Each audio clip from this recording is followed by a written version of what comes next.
তো আমাদের এলাকাতে যারা বিচারক সাহেবরা বিচার করতে বসে, তাকে যদি আমি 10,000 টাকা দিয়ে দিতে হবে, বিচার তো উল্টা হয়ে যাবে। হ্যাঁ, আমরা দু ভাই ঝামেলা করেছি, আমার অনেক টাকা আছে আল্লাহ দিয়েছে, বা আমার ভাই অনেক টাকা আছে আল্লাহ দিয়েছে, সরকারকে পিছন দিকে গিয়ে 10,000 টাকা ধরিয়ে দিয়েছেন, সরদার সাহেব বিচারটা কিন্তু ওর দিকে করা লাগবে, আমি যেন অপরাধী না হয়। তখন বিচারক সাহেব 10,000 টাকা পেয়েছে, এখন না বিচার করলে হয়, যত দোষ সব নিরপরাধ লোকটার উপরে চাপিয়ে দিল। এরকম বিচার সংকট করে হয় না, হবে না? মানে আমরাও তো গ্রামে থাকি নাকি, হবেই তো, হওয়ারটাই তো স্বাভাবিক। কেন? বিচারক যে অশিক্ষিত, তো ওরকম তো বিচার হবে। যদি বিচারক শিক্ষিত হতো তাহলে এরকম বিচার হতো না। তো যে লোকটা ঘুষ খেলো, টাকা গেল, এই লোকটা সব থেকে উঁচু জায়গা দেখে আমাদের মাঠে থাকবে, এ তো জাহান্নামে যাবে। প্রমাণ আবু হুরায়রা রাদিয়াল্লাহু তাআলা আনহু বলেন, রাসূল সাল্লাল্লাহু আলাইহি ওয়াসাল্লাম বলেছেন, সালাসাতুন লা ইউকাল্লিমুহুমুল্লাহু ইয়াউমাল কিয়ামাহ, আল্লাহ 3 শ্রেণীর মানুষের সাথে কথা বলবেন না। কয় শ্রেণীর মানুষের সাথে? 3 শ্রেণীর লোকের সাথে আল্লাহ কথা বলবেন না। ওয়া ইউজাক্কিহিম, তাদেরকে আল্লাহ জাহান্নাম থেকে তুলে জান্নাতে দিবেন না। ওয়া ইয়ানজুরুহিম, তাদের দিকে আল্লাহ সুনজরে দেখবেন না।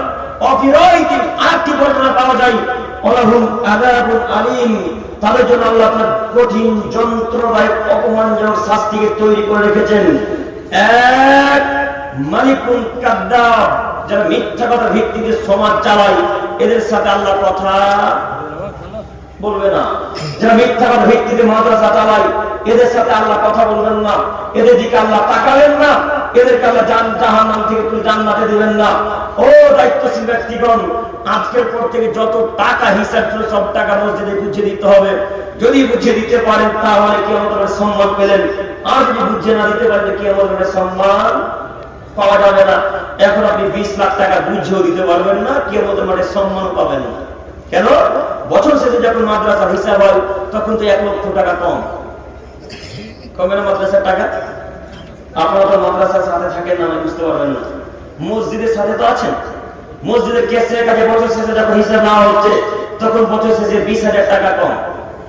হ্যাঁ, এই লোকটা যে টাকা মেরে খেলো, যত টাকা তার পকেটে থাকবে, এই লোকটা এখন কিয়ামতের মাঠে ওই নূরের মেম্বারে থাকবে? এই লোকটা তো নূরের মেম্বার এখন থাকবে না। তো নূরের মেম্বারের দায়িত্বশীল ব্যক্তি ওরাই থাকবে যে ন্যায়পরায়ণভাবে বিচার করলো, সঠিকভাবে টাকা যেমন ভাবে নিল, ঠিক সেইভাবে টাকা সমাজকে বুঝিয়ে দিল, তারাই ওইভাবে সম্মানিত জায়গায় থাকবে। তার আগে নয়, সম্মানিত উপস্থিতি, মাথায় কথা রাখা ভালো হবে। কিয়ামতের মাঠে 7 শ্রেণীর লোক আল্লাহর বিশেষ ছায়ায় স্থান পাবে। কিয়ামতের মাঠে 7 শ্রেণীর লোক আল্লাহর বিশেষ ছায়ায় স্থান পাবে। তার 1 শ্রেণীর মানুষ ন্যায়পরায়ণ শাসক, ন্যায়পরায়ণ বিচারক, যারা সত্য বিচার করে, তারা কিয়ামতের মাঠে আল্লাহর বিশেষ ছায়া তলে থাকবে। আল্লাহর আরশের ছায়া ব্যতীত সেদিন কোনো ছায়া থাকবে না।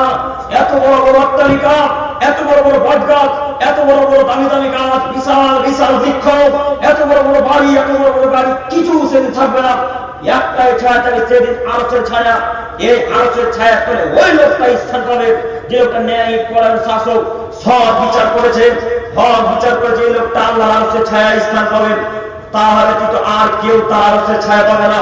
সম্মানিত দায়িত্বশীলগণ, সেদিন কিয়ামতের মাঠে যদি আরশের ছায়ায় পেতে চান, সেদিন কিয়ামতের মাঠে যদি আল্লাহর আরশের ছায়ায় অংশগ্রহণ করতে চান, তাহলে যে কোনো মূল্যে ন্যায় বিচার করতে পারবেন আজকে থেকে, ইনশাআল্লাহ পারবেন। ইনশাআল্লাহ সমাজে যত টাকা নিয়েছে সমস্ত টাকা বুঝিয়ে দিতে হবে, নইলে টাকার হিসাব যদি না বুঝিয়ে দিতে পারেন কিয়ামতের মাঠে আপনি টিকতে পারবেন না।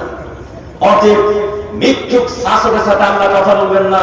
একটু আপনাকে বুঝাই, হাদিস কত যে পেশ করে কটা যে মনে রাখতে পারবেন আমি বলতে পারছি না, তবে আরবি যদি মনে না রাখতে পারি, বাংলা অন্তত কিছু তো মনে রাখতে পারবেন ইনশাআল্লাহ। কিছু মনে রাখেন, আজকে এখানে উপকার হবে আমি মনে করেছি।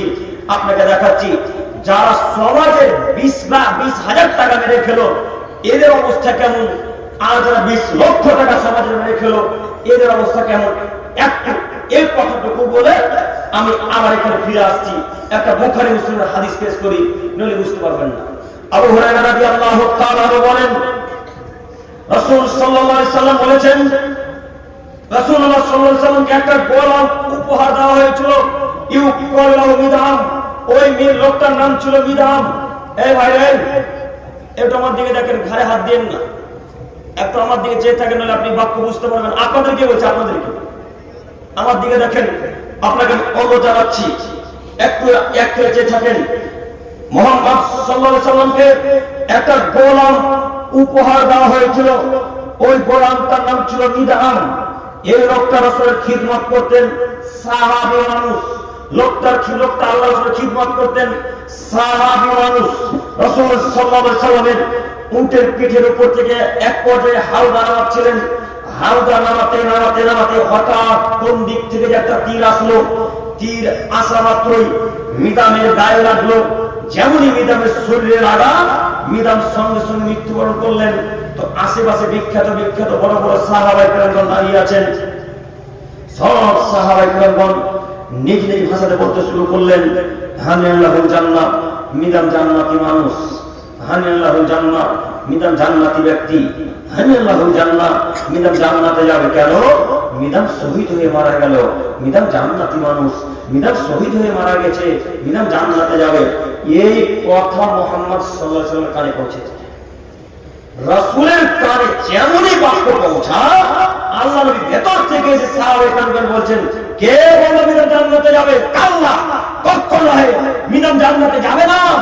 আল্লাহ নাফসি বিয়াদিহি, সেই আল্লাহর কসম করে বলছি, যার হাতে আমার জান রয়েছে, সেই রবের কসম করে বলছি, মিদাম জান্নাতে যাবে না, মিদাম জাহান্নামে যাবে, মিদাম জাহান্নামে যাবে, মিদাম জাহান্নামে যাবে। কেন? মিদাম খাইবারের যুদ্ধের মাল বন্টন হওয়ার পূর্বে একটা চাদর চুরি করেছিল।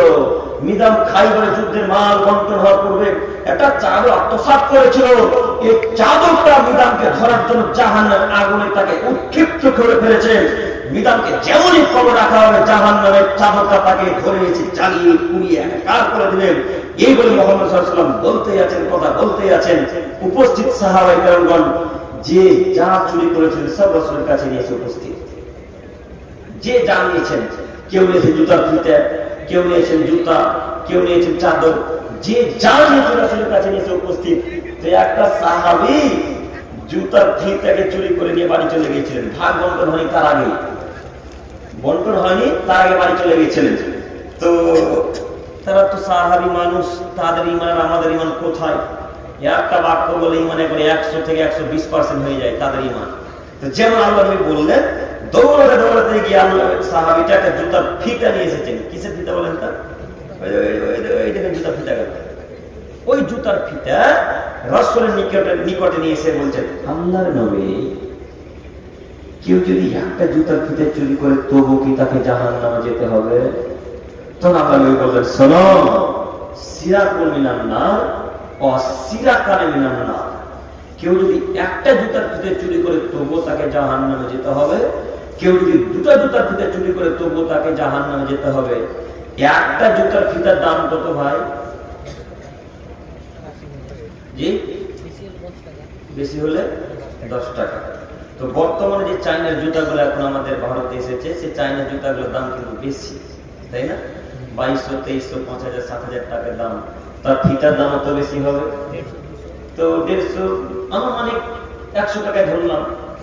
তো একটা জুতার ফিতা চুরি করার কারণে একটা সাহাবীকে যদি জাহান্নামে যেতে হয়, আপনার কি আজকে 20 লক্ষ টাকা মেরে খেয়ে জান্নাতুল ফেরদাউস যাবে? হাদিস তো সহিহ মুসলিম ইসকাতে। হাদিসগুলোকে কি করবে? হাদিসগুলোকে সকালবেলায় পুড়িয়ে ছাই করে দাঁত মেজে নদীতে কুলি করে ফেলবেন নাকি? কি করবে?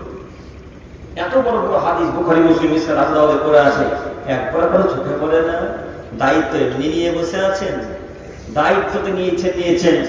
সমাজের ওই জুমার দিনে যে টাকাগুলো উঠে, সে টাকাগুলো চুরি হয়। এমন একটা লোককে দায়িত্ব দিয়েছেন, যে লোকটা সব টাকা বুক পকেটে রাখে। তো বুক পকেটে রাখতে রাখতে বাড়ি যাচ্ছিলেন। তো বাড়ি যেতে আপনাদের খোসালপুর নদীতে ইলিশ মাছ ধরা পড়েছে। খুব সুন্দর ইলিশ মাছ, 2200 টাকা কিলো। তো দেখে খুব ভালো লেগেছে। তো ভাই দাম কত? না, তো 2200 টাকা কিলো, 2000 টাকা হলে নিতাম। হ্যাঁ নেন।